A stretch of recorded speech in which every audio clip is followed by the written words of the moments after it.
Welcome to Kingdomize, the podcast, where we discuss how to see our lives and our world through a kingdom lens, how to infuse kingdom culture into our families, our workplaces, and our cities, as we all participate in the dream of Jesus to see his kingdom on earth as it is in heaven.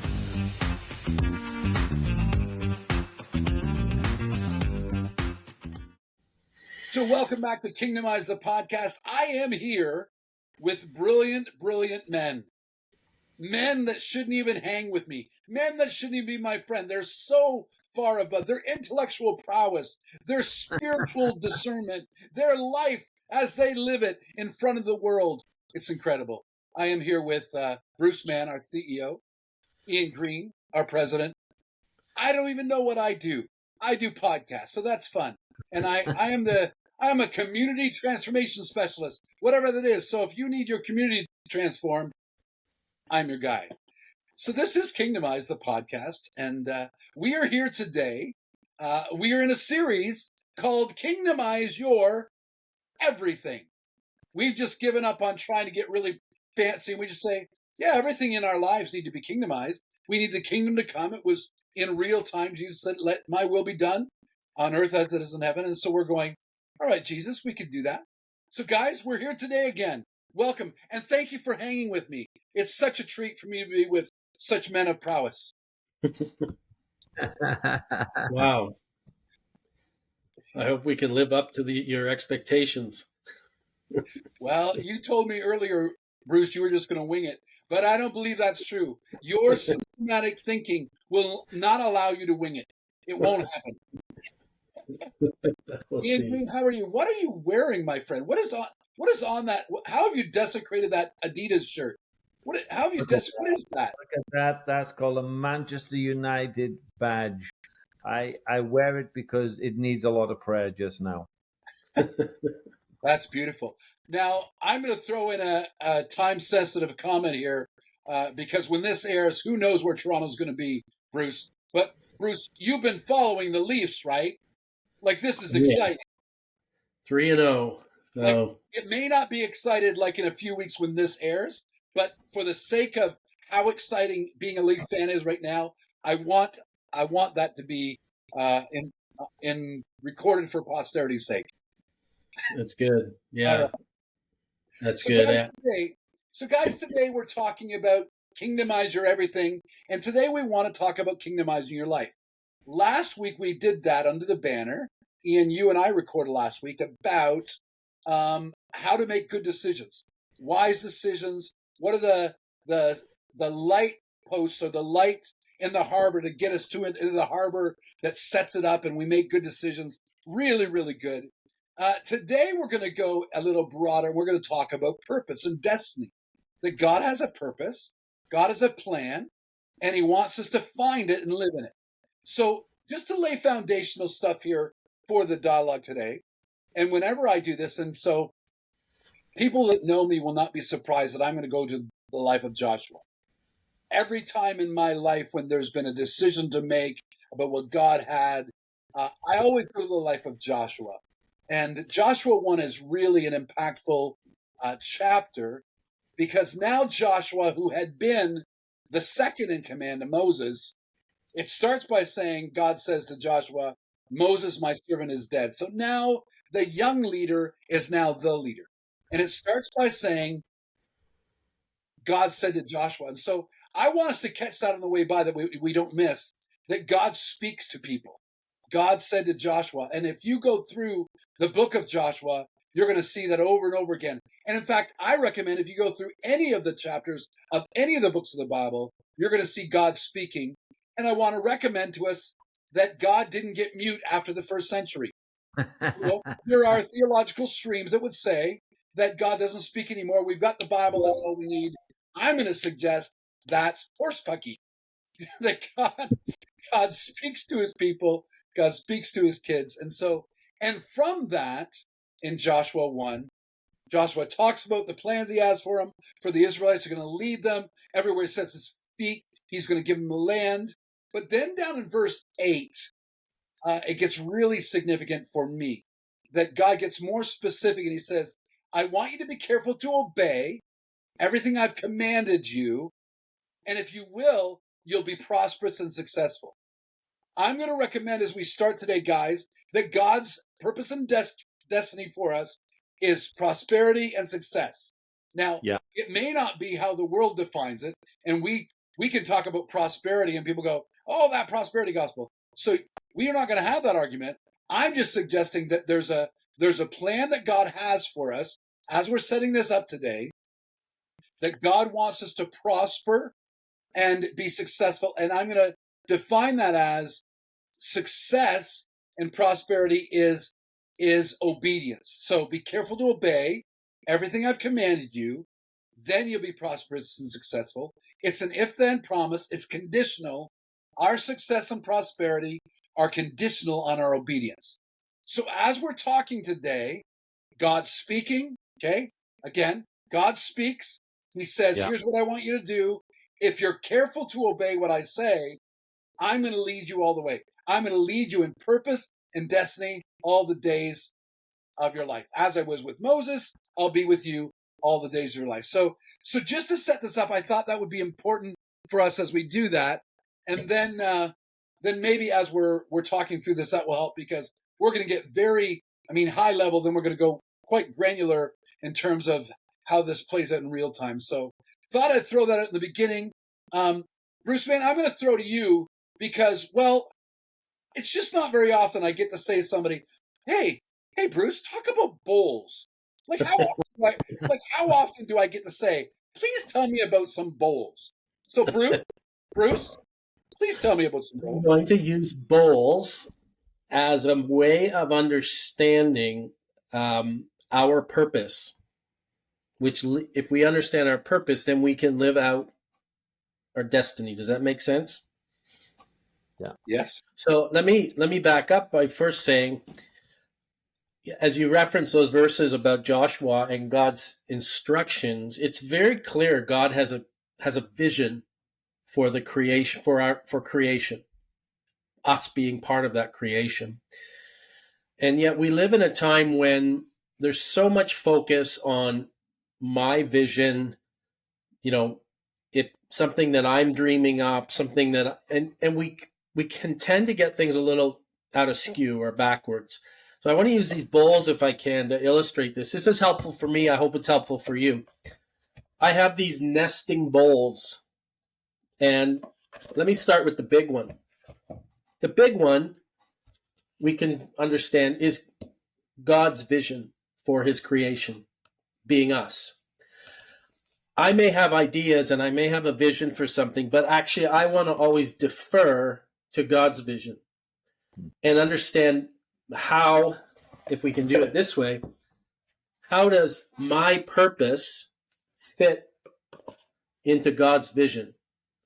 Beautiful. For me, that simple understanding has kind of revolutionized how I understand why I do what I do. Because it removes me from being kind of the author of my own fate. Yeah. It allows me to say, God, how do I partner with you to achieve your vision of seeing your kingdom come and your will be done on earth as it is in heaven? He has made me with a very specific purpose, specific gifts and talents. I have a specific history and lineage and all those pieces, all those things that make up who I am. And so to the degree that I can understand my purpose, I can fit into God's vision and allow him to be the author, and I read, in essence, I'm reading what he's writing. I'm living it out. And that, interesting to me that when Jesus stood before Pilate, and Pilate was questioning him and trying to kind of get some kind of a response from him, he finally gets a response from Jesus. We understand this when he asks him, about, don't I have power over you? Aren't you going to say anything? Don't you know what I can do? And Jesus kind of corrects him very clearly. You would have no power over me if it weren't given to you. But he goes on and he uses this phrase, for this purpose I was born, to be the king.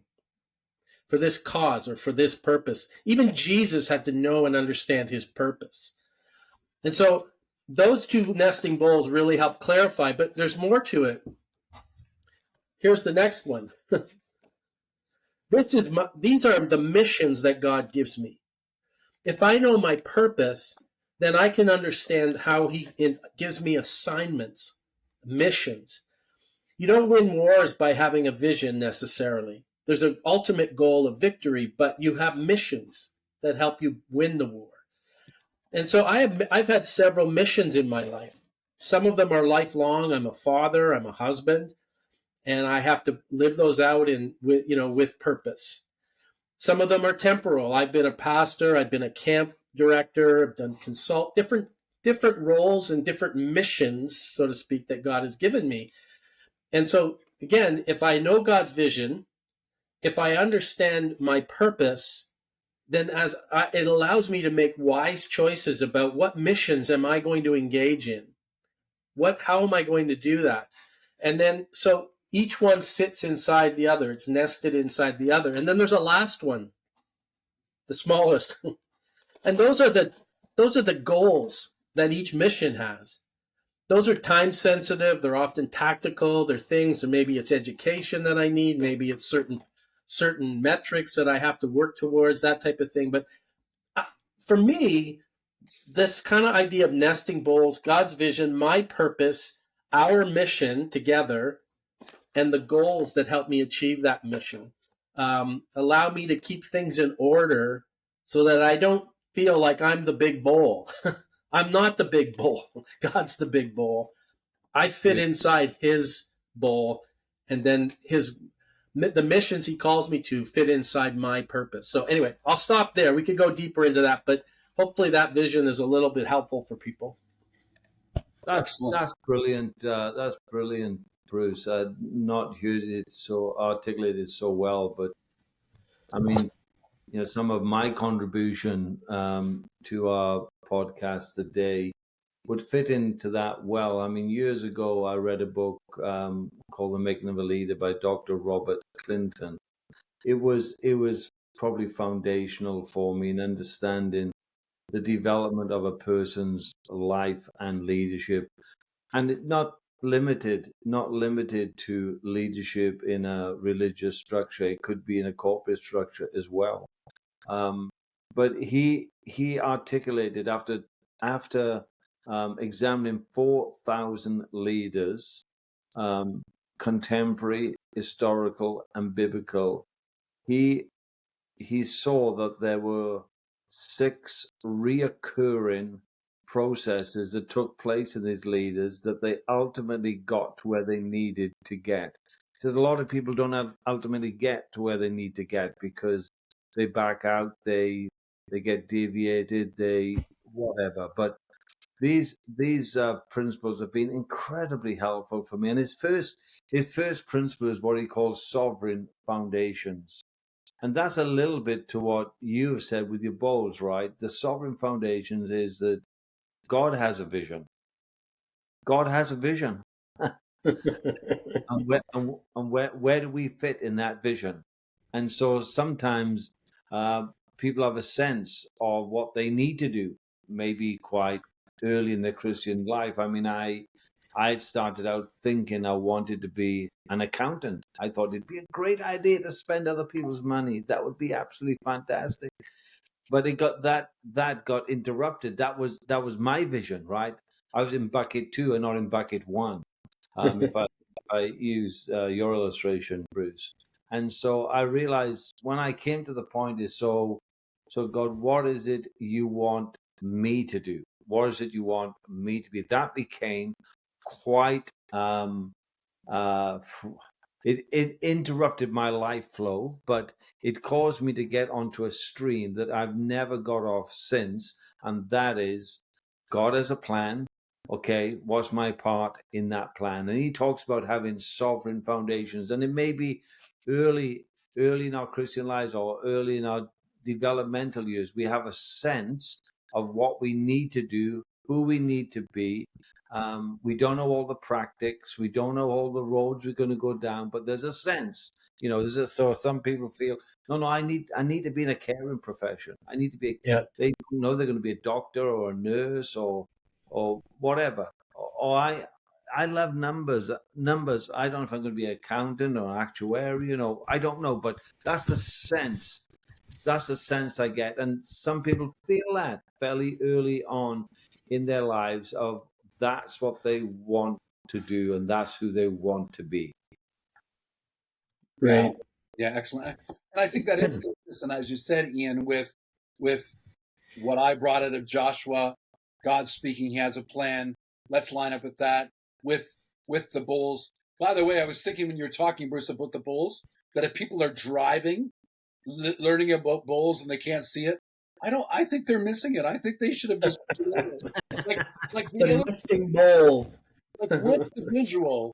But all I'm saying is it's all consistent. It's really good. So excellent, excellent, Ian. Let's keep going on these points. We just want to make sure we're Yeah, tracking. sure. So I'll go a little quick. I'll go a little more quickly here, but he talks about inner life growth. That means you understand God's vision, you understand you have a part to play in that, and then there's a growing appetite inside of you to actually upskill yourself, have some kind of spiritual formation, character development that you would actually want to be what God has actually called you to be. So if someone was going to be an athlete, say an elite athlete, they would begin to say, okay, then I need to watch my diet, then I need to go to training, then I need to be disciplined. And there's an appetite inside the person. It's not, oh gosh, you're going to have to do it. No, there's a hunger, there's a desire for inner life growth that is actually going to shape the engine where the fuel of God's power and Holy Spirit is going to come to drive you forward. Then we kind of do that, right? We find ourselves in life. We end up doing that. You maybe in the corporate world, and you've got this feeling you want to be in management, and you've got some training in the organization. You're into management. That's really good, and you want to know, should I go into leadership? Well, I'm really good at management. I don't think leadership is my thing. And then you end up through a period of time, and it's different for different people. It may be 2 years, 4 years, 5 years, 10 years, 15 years, where you become really good at what you do. Really good at what you do. And because you become really good at what you do, you're adding value to the organization or to the people that are around you. And that creates other opportunities for you because you have something to contribute. You've refined yourself. So if you're a manager, then you've done your courses, you understand people management, you have good emotional IQ, etc., etc., etc. And you begin to mature in the calling or in the sense that, okay, this is how I'm contributing to God's plan and God's purpose. You move from there into a place called life maturing. That is, you begin to understand much more of who you are, what you've been made for. You're not just good at stuff, but actually there's the end of your spear gets sharpened. It becomes more pointed in terms of what you're going to do, what you're not going to do. I mean, I remember when I came to the conclusion I could no longer be in a pastoral position in a church. It was too much for me. Like, I just didn't like people. So it was really difficult, particularly when I found out that was really bad. And I realized, no, I need a different, I understand God's purpose for my life, and God's purpose for my life is some level of leadership, but leadership in that environment was not helpful for me. But going through a number of transitions, I began to understand my life maturing was I'm integrating what I'm learning on the inside, and now I'm doing it on the outside, and I'm actually doing what I'm doing really, really well, really, really well. And there's fruit, there's obvious fruit. So if I'm in the corporate world, people are following my leadership, the business is succeeding. If I'm in a non-profit, I've learned to build relationships and networks, and I'm helping the mission of the organization to go forward. All good, and you end up with multi levels of competencies. And anybody that's pioneered anything know that you have to do a lot of things that you're not competent in the early stages. You do it because blinking heck, it has to be done, and I don't have a minion to do it for me. I'm going to have to do it myself. And so, but in that whole process, as you begin to grow in life, as you begin to grow in your corporate destiny, or you begin to grow in your work life, you become particularly good at several things. Does that resonate with you guys? Yeah, very much. When you begin to recognize that, it allows you to not so much to say yes to things, but to know what to say no to, because it's not aligned with who I am. It's not aligned with the purposes that God has made me for, and that's the ability to say no is a huge of huge value for a leader. When you know this is not who I am, I'd be wasting my time and energy moving in this direction or taking this on. That's great. Yeah, I agree. And I would say that this is probably one of the greatest reasons why mentors are important. So for me, the younger, I'm watching the chronology on this play out as you're talking, Ian, about sovereign foundations, inner life growth, ministry maturing. And I'm thinking of when you talk about the life maturing, it's like there are those times, as you say, Bruce, it's like you can go, yeah, I'm not wired for that. It's not going to go well if I do it. But it would be good for younger people intentionally to find mentors that can help them to go, yeah, you're not wired for that. You should lay that down, because when you're young, you want to do everything. And I don't mind the idea of encouraging younger people to go, dip your toe in the water and see how it fits. But at the same time, it's easy from the outside to look at somebody and go, that's not a fit. And that's not going to end well for you or the people around you.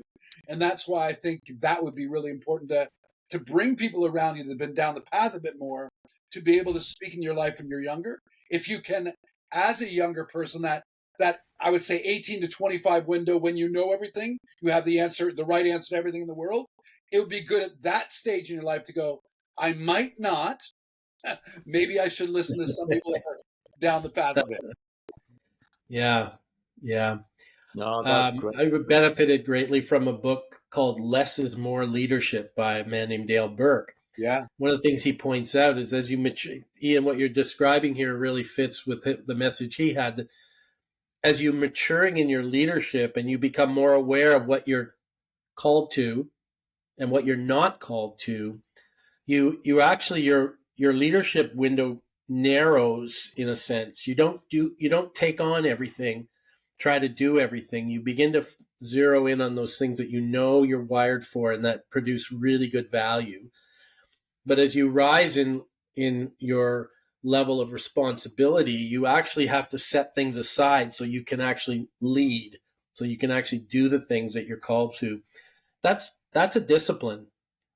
That takes wisdom and discernment to know what to say no to, so that you can say yes to the right things.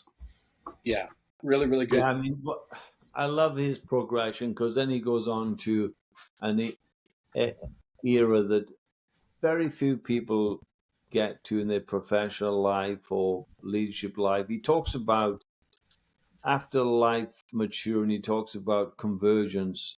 Is in the end, you end up doing 2 or 3 things where you are extremely fruitful in, and that becomes your major contribution to God's call, God's kingdom. So up until then, you may have done many things, like we all have. We've all administrated, we've all communicated, we've all written stuff, we've all coached, we've all counseled, we've all done lots of things, just all kinds of different levels, right? But when we come to convergence, we understand the pathway. We understand the pathway that God has put us. So one of the ha-ha moments for me was when I kind of read that, I realized, hey, I'm a pioneer. I'm a pioneer. I'm actually never going to stop pioneering. And, Judith would say, if someone doesn't have any vision, you should go to Ian. He has plenty. He can pass it on to you. He should be a vision consultant for people that have no vision, right? And so I realized that my past began to make sense. So I went to a local church. I pioneered a youth ministry. I pioneered a schools ministry. I pioneered a citywide um, uh, initiative with all youth pastors in town. Oh, that was good. Then I went to Youth Alive, which was the youth department of our denomination. So I pioneered youth conferences. I started a raise of short-term mission teams. I started doing a schools ministry. We're going into speaking to 250,000 teenagers every week. So I realize I'm a pioneer, and then I go, and then I start Next Level International, which is a missions organization. It's pioneering. Then I start the Proton Foundation. It's pioneering. And then I'm with you guys on this. I'm a part of the corporate, but I'm a part of the pioneer spirit that start Kingdomize Global. And what happens when you understand convergence, you see repeated patterns in your life. As you look back, you see there are repeated patterns that keep on coming. And whenever you do those patterns, there's fruitfulness.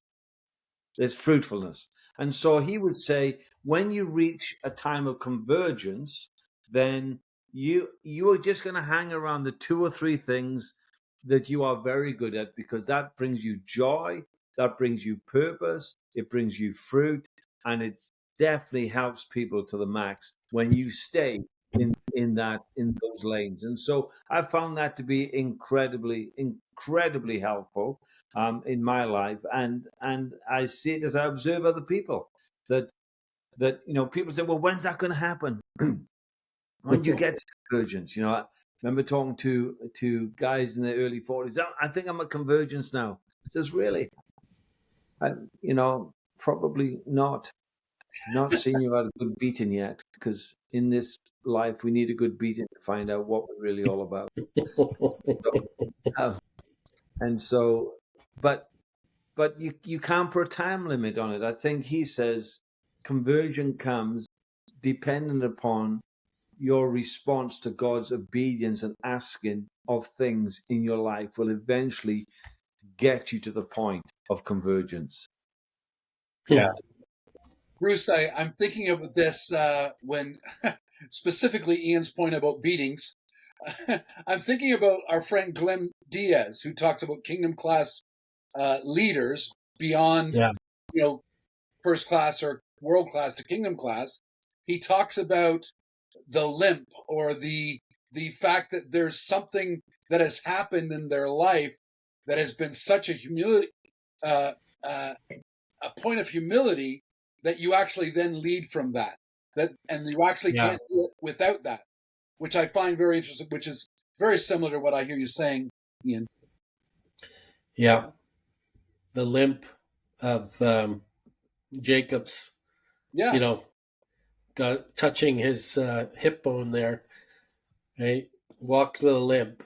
Yeah. There's after you wrestle with God and you get your new name, there's a limp that comes with it, and you don't lose it, because that's a significant part of moving forward. So, Ian, I'm going to go to you for that last part, and then Bruce, I'm coming to you for conclusion. We're running out of time here, so let's go ahead and. I mean, I could talk about every stage forever, but let's just keep them moving on. Last stage, Ian. So last stage, you would say afterglow. He says that's when you're the most influential. No business card, no website, no ministry, no organization, but through a lifetime of networked relationships, people start coming to you for wisdom and counsel. You may be at the lake fishing. They come and download all the weary experiences to you for an hour or two. You upload for 30 minutes. They go away helped, blessed, encouraged.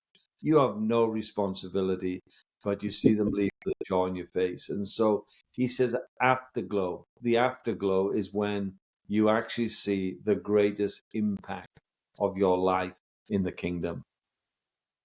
Nice.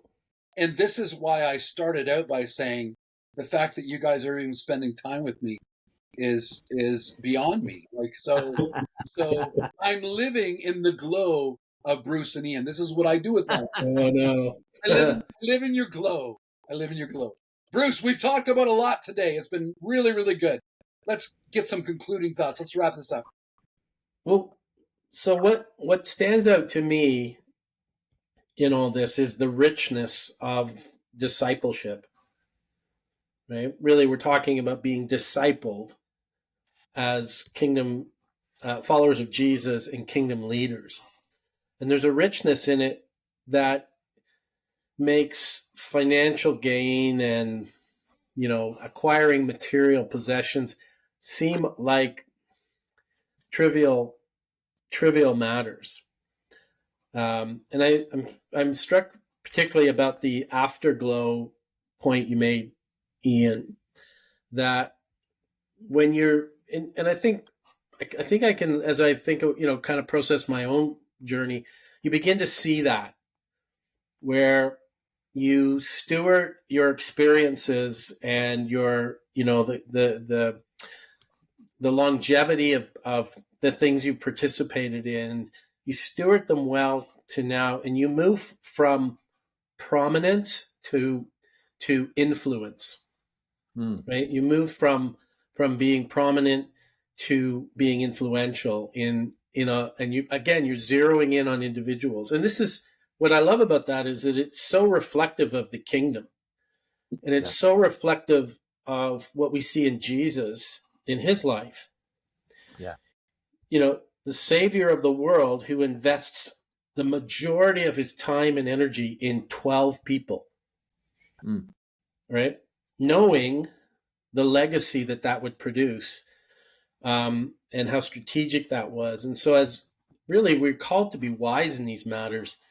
And so, that progression, Ian, that you described, for me, the bowls sitting inside are so valuable in understanding who I am, because it allows me then to participate in God's kingdom in a way that's productive and meaningful, because I have an others-centered ethic, right? It's not about my own promotion and my own position.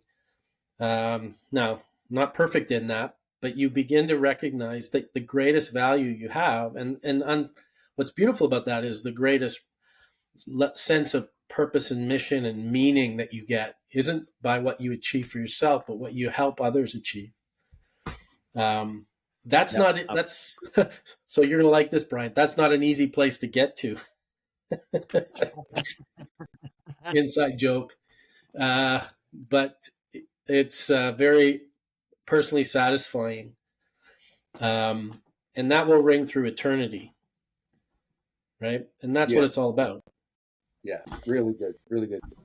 I will just add, Bruce, I remember the day that God told me that my life was meant to raise up other people's lives. It actually ticked me off incredibly. It was right near my 40th birthday, and I'm ready to give her, right? And God said, no, the rest of your life, your destiny is to help other people find their destiny and live it. It's like, okay, good. So being a doorkeeper in the kingdom of God. Right. And so as you say, and I do appreciate it, that's not easy. It's like, not easy. So guys, again, really excellent today. So amazing. All this, hearing God and obeying as a lifestyle, obedience, success, living by the bulls, God's vision, mission, purpose, goals, and then finding those ages and stages, how they play out through our life. Really, really good today, guys. Thank you so much for your input on that. And hey, and thank you for listening. Glad you were with us today on Kingdomize in our series, Just Kingdomize Everything. So that's easy. Kingdomize everything. Please, if you've enjoyed this, or even if you didn't, share it with somebody. Enjoy our podcast and go to our YouTube channel and subscribe there. Encourage other people to do that. We're just trying to get this as much information to as many people as possible. Not for us, as you've heard. We are really trying to live what we said. It's not about us. It's really about how do we help others find their purpose and destiny and then live it out in real time for the sake of Jesus and his kingdom. So again, thanks for joining us today. We'll be back next week with another episode of Kingdomize, the podcast. Thanks for joining us today on Kingdomize, the podcast. Let's keep the discussion going throughout the week on our socials or on our website, kingdomizeglobal.com. Contact us today to see how we can walk together to see more of God's kingdom in your city as it is in heaven.